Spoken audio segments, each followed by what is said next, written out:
If you have someone that comes along and says, I'm an apostle, how do you know if they're real or not?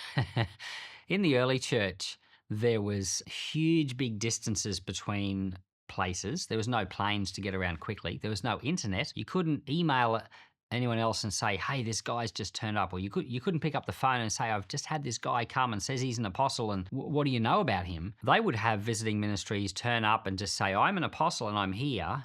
And they would want an offering and they would want to be looked after. And so they had to figure it out.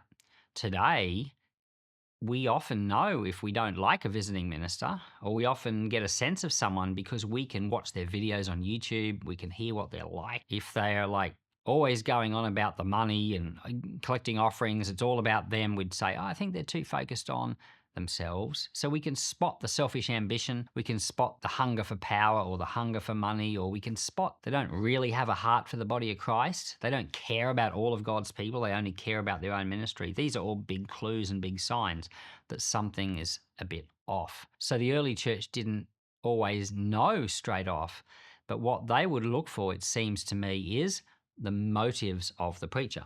This is what Paul had to say in 2 Corinthians 11 about these false leaders. He said, they commend themselves and boast beyond proper limits. They lead believers astray from devotion to Christ. They preach a different gospel. They create the impression that they are super apostles. They look for opportunity to be considered equal with true apostles. They are deceitful. They push themselves forward to the point of abuse and control. So false apostles, or any type of false minister, is someone that's serving for their own benefit, not serving for the Lord's benefit. They don't have a heart for the whole body of Christ. They only have a heart for their own, and they're often trying to push themselves or lift themselves up to try to get recognition.